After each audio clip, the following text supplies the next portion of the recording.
Good morning, readers. I'm shifting my priorities in this channel to become more focused on the book, The Army We Have Desert to Desert, and the leadership lessons that I put within it. And of course, the Shifting Woods series when that is eventually released. So if you like that type of content, please like and follow, and let me know what you'd like to hear more about. So this entire book started when I wanted to make a mandatory fun day, kind of a commentary on the military background before Mandatory Fun Day existed. However, I was not a writer back then, and it took me years to create a contiguous story based on the military and the consequences of different leaders' decision making. So, if you've read this book, I hope you enjoy it.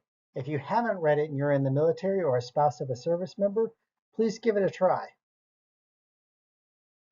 So, there's a lot of criticisms that will come from the idea that the book is written based on the United States military, and that would be wrong. It is based off of the US military, but also like the German, Britain, and Russian militaries through conflicts such as World War I, World War II, Korean War, Vietnam, Operation Enduring Freedom, and many more. Each of these conflicts has a unique perspective to bring to the fore, along with creating a hilarious blend of humor, trauma, and depression that I wanted to kind of tease out and share with my fellow service members across the world. This is not meant to be a commentary on the issues that the military has, but laughter based off of shared experiences that everyone from every country in the military faces. There's a lot of commentary on various leadership styles and self-inflicted pain, but I'm going to talk more about that a little bit later. Let's start with the planet. The planet is cold, which means I had to figure out a way to insulate the population. With our current buildings and structures, every surface that touches the wind is constantly losing heat. And the more the wind blows, the faster that heat dissipates from the building. So thermodynamics plays an important role in kind of how I build my society. So the most practical idea was to build a bubble around the city, like you see in a lot of other science fiction films and books. But there's quite a few issues with that, such as the constant maintenance, the upkeep, and does it really actually reduce the amount of surface area leading to the outside? And the answer is no, it doesn't really work for this environment. So for the solution, I actually found it watching Evangelion. Don't judge me. So within Evangelion, the buildings are pulled underneath the earth. So I took this and I kind of capitalized on it. So instead of actually being just lowered down into a chamber underneath the surface, what I'm going to do is I was going to have it actually built into the ground itself, which adds to the structural integrity of the buildings. So knowing all of this and exactly how I would build my city, I had to determine why people would want to live here. Well, in this case, it was pretty easy. The planet is very rich in natural resources, so you're going to have mining colonies and different security agencies moving down to protect these interests. So you're going to wind up with a society that's built up in a very cold environment, but is actually very wealthy and can become an industrial powerhouse when it comes to the international system. So what happens when that system becomes large enough? Well, that corporation suddenly becomes the government of the planet, and that security agency suddenly becomes the independent military. And so that's kind of the baseline for what I built within my story. And I kind of hope you like that dichotomy between we're ruling a planet, but yet we're still more interested in the profits and the economic incentives than the actual governance of the system itself.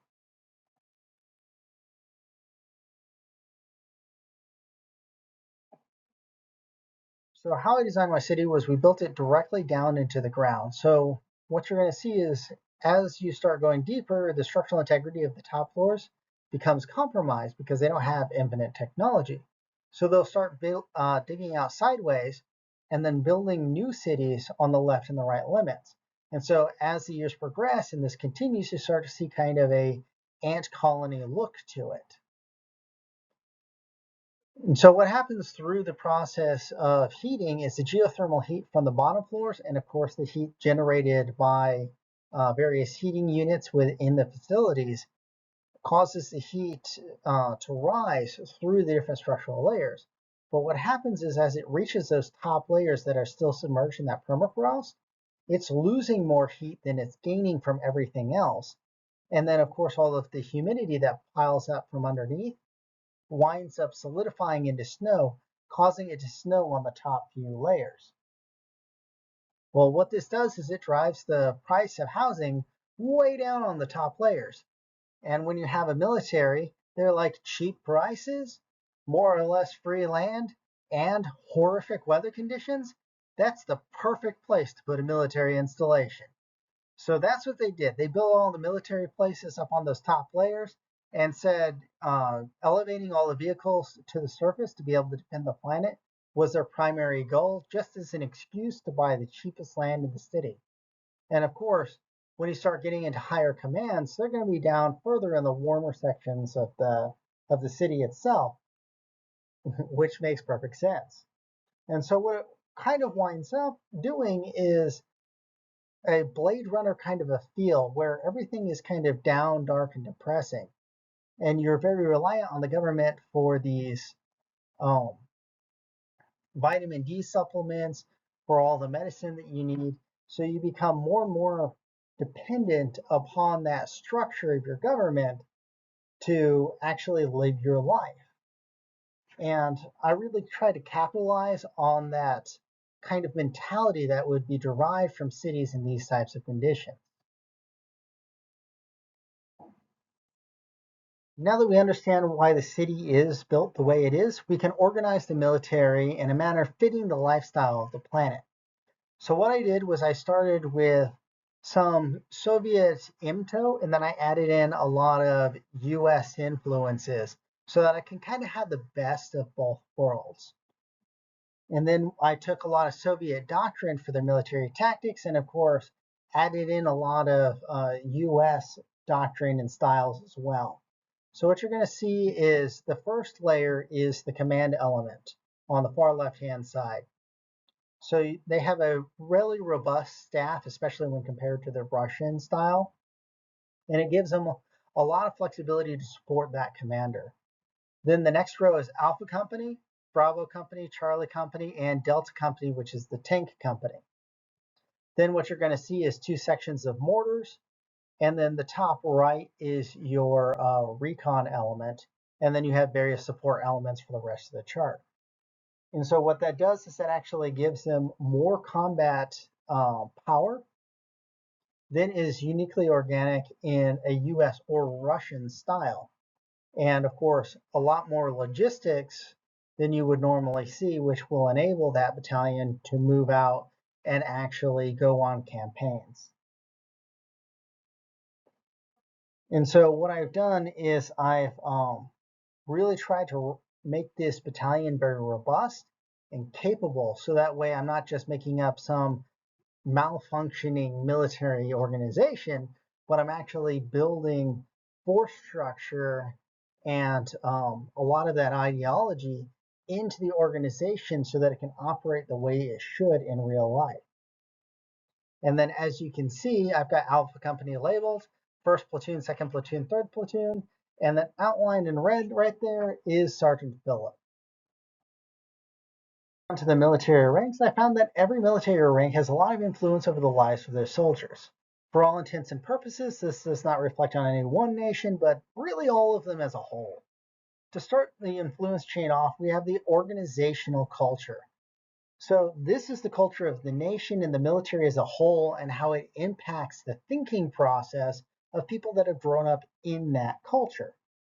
Then, of course, you have your division leaders like General Azulf and how he thinks of his soldiers, his career, and his actual mission in life, which forces people like Colonel Stiggertson, who is the brigade commander, to think like him if he wants to get promoted. Because if you're getting promoted from a colonel higher, you need those generals to like you. And so the division leadership has a significant impact on the brigade's leadership and train of thought. Then what you have is you have the battalion leaders. So the battalion leaders have the most influence over the everyday soldier's life, but is the highest rank that has that kind of an influence. These are the commanders that can make the decision that makes your soldiers either enjoy the military and really love it or absolutely hate their life. And then, of course, further down the chain of command, you have those first line leaders who actually interact with the soldiers and actually marshal that combat power and deliver it in combat. And so when we look at certain things like the welfare of the soldiers, it is those first line leaders, that second lieutenant, first lieutenant, and captain, who have the most influence on whether or not your soldiers are living the good life or just absolutely hating everything about the military. And then, of course, you have that battalion commander that has a significant influence over the activities of that battalion. Most people envision the military acting very quickly in response to a global conflict. Unfortunately, that's not how the world works. A perfect example is Desert Storm, where everybody sees 100 hours of invasion and thinks that that's the golden standard. But that only occurred after 6 months of moving the divisions, men, material, and equipment all the way over in preparation for that actual invasion. So what I did was I took World War II, the U.S. attacking Japan as the basis for my moving soldiers through space before arriving at Amos. And so what you would see in World War II is often 2 to 6 weeks between the soldiers boarding the ships and actually being deployed on an island, whether it's that their ship was chosen not to disembark at that time and they had to loiter until they moved on to the next island, or they had significant delays due to submarine activity. This is the type of thing that I wanted to really demonstrate in my book, and especially the dangers of soldiers loading up equipment only for the transport to be shot down before they arrive at their destination. And just like World War II, you're going to have a lot of situations where the Navy and the Air Force have a significant influence on how well that landing operation goes in the ground campaign because you are so close to those assets. So I included aspects of that in my bombardment of the planet and the support of those actual maneuver columns as they moved across Amos itself. So this is why I also wanted to introduce the concept of the interplay between the different agencies. So what you're going to find is a love-hate relationship between all of the different agencies, between the Army, the Navy, the Air Force, the Marine Corps, and the Coast Guard, if you believe in that sort of thing. So the Army itself has certain policies, procedures, like where to place the ammo. And for them, they want to place the ammo in a place that is very easy for everybody to gain access, get the ammunition they need, so that way they can basically drive off the ship and be ready for combat in the minimum amount of time possible. But when you look at the Navy, they want something very different. What they want is that ammo to be stored in an area where if it detonates, it's not going to destroy the structural integrity of the ship because they don't like the idea of a ship tearing apart around them and then being subject to the void of space. And so I made sure to add in a lot of that interplay between the services into the book and then how the different services see things, such as where's my air support? Well, the winds are too high and the aircraft can't function, or there's too much dust and it'll clog the engines. The Army doesn't see it that way, but the Air Force definitely understands all of this. And many times you find that the commanders are too stubborn to understand the other side's point of view and absolutely refuse to listen to them. So I hope you enjoyed that, and especially if you worked in a combined space or a joint space, you'll completely understand how these different factions function in and around each other. It would make a lot of sense for me to finish this video on the motivations of why I wrote the book. So first and foremost, I've endured a lot in my career, and I've seen and read about a lot of other pains and struggles throughout other people's careers. And I wanted to make sure that everybody knew that they weren't alone in their endeavors. The military throws a lot at you, and sometimes those experiences and really sharing those experiences is what you need. So the initial motivation was the difference between World War II and Vietnam.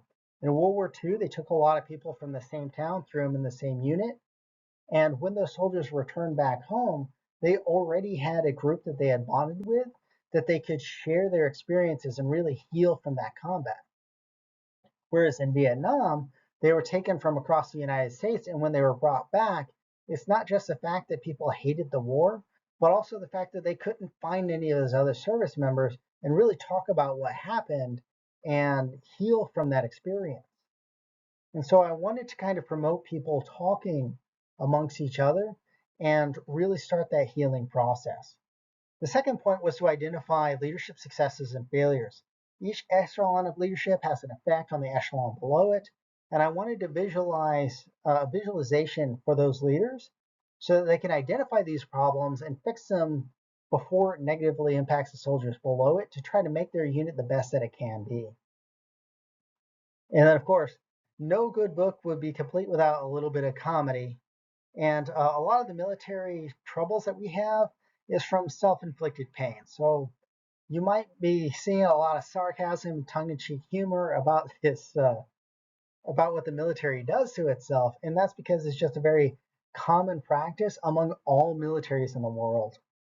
The truth of the matter is that um, we just blindly adhere to the rules, and we have trouble just thinking about what's going on. A perfect example of this is your hands in the pockets. So if you're in Vietnam, you're walking through the jungle, and having your hands in the pockets might be the difference between your squad surviving and dying in your ambush, then yes, it should be a priority for your command. That's a very good reason. People want to live through this.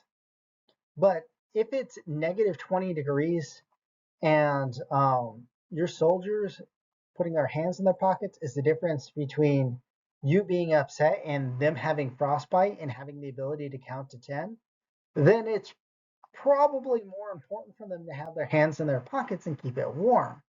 And it's a blind adherence to the rules that I absolutely hate. And I want everybody to encourage leaders to actually think about the regulations that they have and why they exist so that way you can enforce them properly to maximize the effect. One other point is the effects of deployment on soldiers. So each kind of war causes a different effect on the mentality of the soldiers as they return home. The Korean War saw a lot of frontline combat, whereas Vietnam and Afghanistan saw a lot of insurgency. And the ability for you to reach out and actually fight your combatants and inflict harm on those inflicting harm on you has a lot to do with the psychology and the healing process after you return home and have to reintegrate with society. And a good example of this is how people came back from Desert Storm and reacted to that campaign versus the campaign in North Africa, in World War II, just as the invasion of Germany and the amphibious landings around Japan had very different feels and problems to them. And the healing process actually was a lot different post war for the soldiers in Europe versus those in the Pacific. So I wanted to kind of also differentiate that in a certain way. So what I did was I put in layers. So you've got the fleet combat, the beachhead, all the way through the large scale combat operations, and then of course the counterinsurgency. In each of these layers of combat, I brought out key points that I've seen and read about throughout my career. Everything from the enemy you can see versus the corruption in your ranks, and the adversary willing to fight you versus the adversary who is not.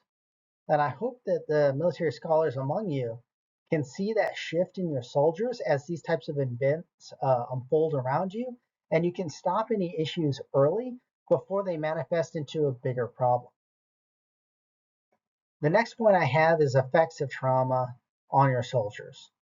So you can't have a military book without death and injury. And you especially can't have large scale combat without deaths on both sides of the battlefield. And any war book will focus on this aspect and how it changed them forever. Soldiers need to be mentally prepared to kill the enemy. And most militaries don't do a very good job at this.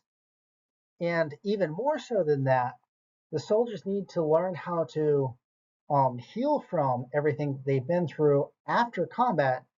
And most militaries do absolutely nothing in this regard. The United States being one of the very few that actually tries to heal its soldiers up so that way you've got a better military tomorrow.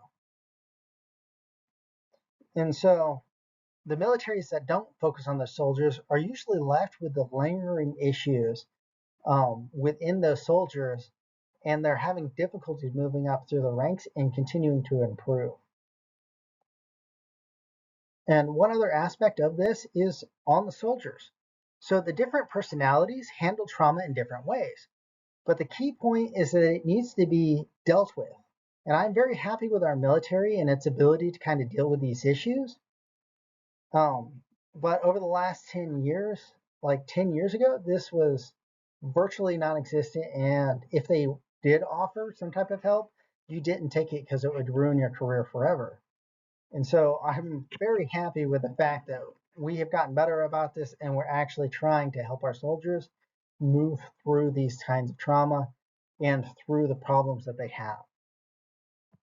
All right, so my last point is a bit touchy, and so I would strongly encourage any of you that would like to leave the video, go ahead and do so now. Please comment below, like, and follow if you like this type of content. The last topic I really want to talk about is suicide, which is a serious problem, not just in the military, but in every career. Before the military would call those people weak. They wouldn't treat them with respect, and the families wouldn't get anything from the soldiers who died by suicide. So normally, if a civilian commits suicide, it can easily affect 50 to 100 people. And that effect is a lot larger than people think that it is. But in the military, it can often affect 2 or 3 times as many. Your entire company and even the battalion can be affected when one soldier commits suicide. And that effect can spread as that kind of mentality actually winds up gripping these soldiers who have to deal with this new trauma and who don't always get the support that they need to deal with it. So I had Specialist Philip violate the Valencian military's policy by making suicide victims look like combat kills. So there's an argument to be made that from the psychological damage to TBI, and then of course the physical harm caused by the hazards of war, that impact on whether or not a soldier actually decides that they're going to commit suicide or not. But the point is that everyone, especially friends, spouses, coworkers, leaders, and even subordinates, need to watch each other to make sure that everyone is okay, especially if they've suffered that physical harm and mental trauma. And sometimes even just a small question can be the difference between saving a life and not. And of course, everybody knows that every life matters. So for all those in the military, watch your battle buddies. If you're having these types of troubles, definitely come forward, talk to somebody. There's a lot of resources out there that you can do it privately or you can do it publicly, and to make sure you get the treatment that you need. Well, thank you for watching my video. My book is available on Amazon, and I am happy to interact with you on YouTube, Facebook, and Instagram. Links are in the description below. And if you would like to hear more about my books or my process in writing, please feel free to comment or to privately message me, and I'll make sure to get back to you when I can. Thank you for watching, and as always, please like and share.